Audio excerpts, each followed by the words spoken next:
गर्भवती रानी दीवार के सहारे खड़ी प्रसव पीड़ा से कराह रही थी। जब उसकी पीड़ा असहनीय हो गई तो वो वहीं दीवार को पकड़कर बैठ गई और जोर जोर से चिल्लाने लगी, लेकिन उस बेचारी को देखने या सुनने वाला वहाँ कोई भी नहीं था। दूसरी तरफ क्रूर निर्दयी बड़ी रानी और दूसरी रानियों ने अपनी विश्वास पात्र दाई को बहुत सारे धन का लालच देते हुए कहा, तुम जाओ और छोटी रानी के कमरे के बाहर जाकर खड़ी हो जाओ और ध्यान रखना वहाँ कोई और ना आने पाए। दाई धन के लालच में रानी राजलक्ष्मी के कमरे के बाहर खड़ी हो गई। उसे छोटी रानी की चीखें बिल्कुल साफ सुनाई दे रही थीं, पर धन के लालच और बड़ी रानियों के डर से वो बस दूर खड़ी रानी को देखती रही। दर्द के मारे असहाय छोटी रानी का एक एक पल सदियों के बराबर बीत रहा था। कुछ ही देर में उस ऊपर वाले की कृपा से उसने एक एक करके 7 बच्चों को जन्म दिया, जिनमें 6 लड़कियां और 1 लड़का था। अत्यधिक पीड़ा के कारण रानी राजलक्ष्मी बच्चों को जन्म देते ही बेहोश हो गई। दूर से सारा माजरा देख रही चंडाल दाई ने तुरंत बड़ी रानी सहित अन्य रानियों को बुलाया और नवजात बच्चों को उन्हें दिखाया।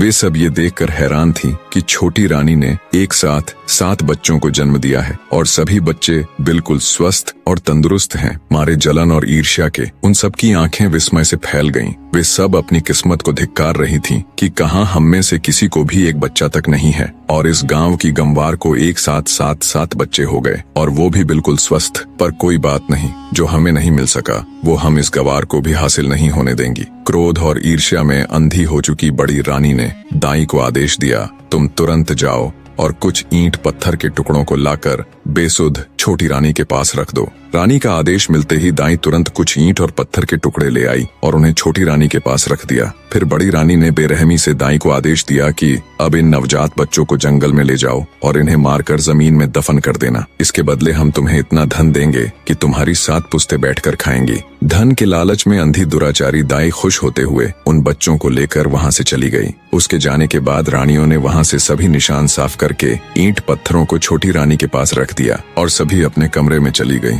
थोड़ी देर में दाई जंगल से लौटकर रानियों के पास आ गई। तब बड़ी रानी ने पूछा, क्या तुमने बच्चों को दफन कर दिया था? दाई के हाँ भरने पर रानियों ने उसे खूब सारा धन देकर चलता कर दिया। जब सब कुछ बड़ी रानी की योजना अनुसार हो गया, तब वो अन्य रानियों के साथ बेसुध पड़ी छोटी रानी के पास जा ठंडे पानी के छींटे मारकर उसे होश में लाती है।